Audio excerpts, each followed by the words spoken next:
Magandang umaga. 10:25 na ng umaga ngayon. Ayan, nandito tayo sa likod. Tingnan natin yung mga damong inisprayhan natin. Naku, nauna na yung mga aso namin, oh.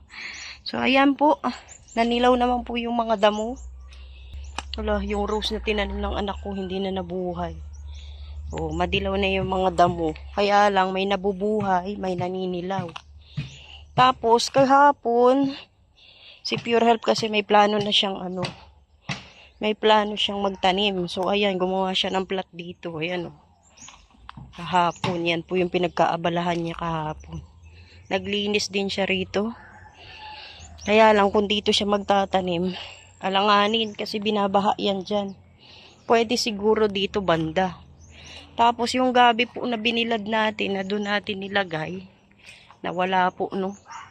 Hindi ko alam kung saan nilagay ni Pure Health o kung nawala ba talaga. So ngayon, ang gagawin natin, maglilinis tayo at i-sprayhan natin ulit yung iba pang mga damo na hindi na matay. Ito yung nakakatinik. Diba? Makabuhay. Lagi ako natitinik niyan. So mag-aayos po tayo dito sa likod. Si Pure Health po ay nandoon kasama ng anak ko. Bakuna kasi ni Mayuning ngayon. So, ayun natin ayusin yung likod. Eto, dito pala muna tayo sa taas kasi nagwawalis po tayo, no? Ayan, pinawalisan natin dito.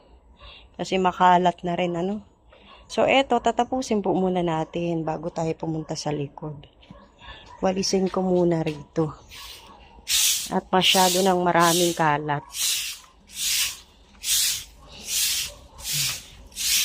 Galing yan dito sa mga gilid-gilid ng bahay namin.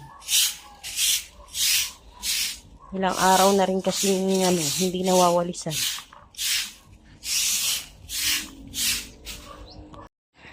Ayan, malinis na po rito. Nawalisan na po natin. Oh, 'di ba? Wala nang basura. Ngayon naman dito tayo pupunta sa CR. Dito natin nilagay yung mga basura natin. Maglilinis naman tayo dito sa CR. Ayan. Dito ako naligo tapos nadumihan lang po tayo, no?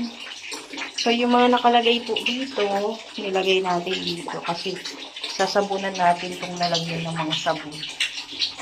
Ayan, nakapag-ipon na tayo ng tubig. Ayan, kakatapos na natin maligo. So, ito, babrush natin kasi marumi.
Ayan, malinis na po. Nandito tayo sa kabilang CR, dito po sa loob ng bahay. So, yung lalagyanan po ng sabon doon sa kabila na hinugasan natin ay dito na po natin ilalagay. At yung nakalagay po dito na lalagyanan ng sabon, doon naman po natin sa kabila ilalagay, sa kabilang CR. Bago po natin ipwesto yung lalagyanan ng mga sabon at para malagyan na rin natin ng mga kailangang ilagay dyan, lilinisin po muna natin dito.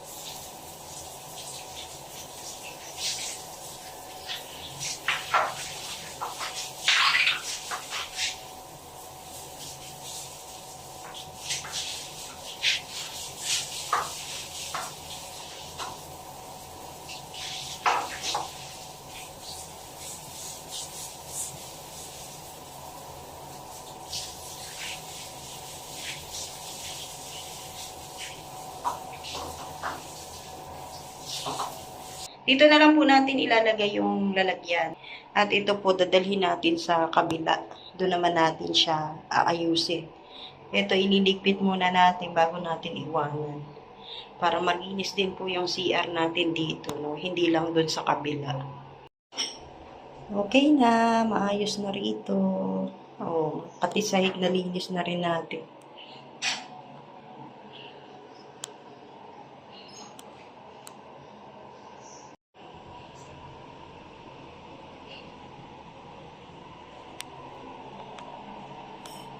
Ayan po, naayos na rin po natin dito. Malinis na rin.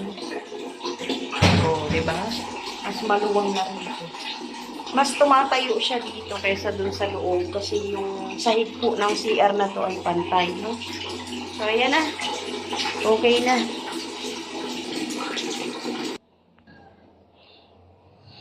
Good morning! Alas 9 na po ng umaga ngayon. Ayan, nandito tayo sa may gate.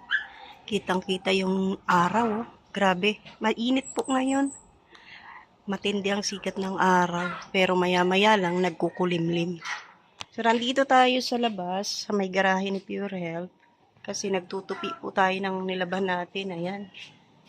At ilalagay natin sa tray para mas madali. Kasi meron po yun. Pero tayo kapitbahay dito na nagsisiga ng goma. Ligado na po tayong tanggalin yung ating mga sinampay. Ito po nilaban natin kahapon. So, tuyo na po yan kasi maganda pong sikat ng araw kahapon pa. Kahapon pa po yan tuyo, kaya lang, pinabayaan ko muna. So, ngayon, ayan, umiinit na naman, no? So, ngayon, itutupi na po natin lahat. Ito nga po, nailagay na natin dito, yung ibang natupi natin, ano? Para madali nating maipapasok sa loob, nilagay natin sa tray. Medyo marami pa po yung ating itutupi. Tignan nyo si Gio, oh. Nalulungkot na naman to eh. Gusto na naman lumabas. Kasi si Abby, ito si Abby nasa labas, oh. Abby! Abby, pasok! Abby! So, ayan, ipagpapatuloy na po natin yung ating pagtutupi para po tayo ay matapos.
Sumisilip ko siya eh. Yeah, natutuwa nga yung papakasarayan. Ayan, tapos na tayong magtupi. Ngayon, magluluto naman muna tayo ng almusal kasi gutom na ako, no? Magpiprito tayo ng hotdog at pansit canton. Ayan. Ito muna sa almusal. Ayan, magluluto na tayo ng pansit canton. Siyempre, nakapagsaing na tayo. Ayan, di ba? Ayan, nakaluto na tayo ng almusal. Oh, di ba? Tsaka ito. So, kainan na.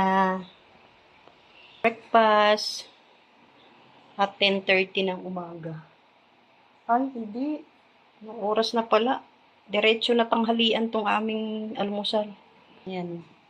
Kain na po. Ayan po, tapos na po tayong kumain. Magpapahinga po muna tayo habang nanonood ng TV. Ayan. At tulog na tulog si baby. Bukas na lang tayo uli magpapatuloy sa paglilinis. Maraming salamat po sa lahat ng manonood. Mabuhay po. Magandang tanghali na po. Salamat po. God bless.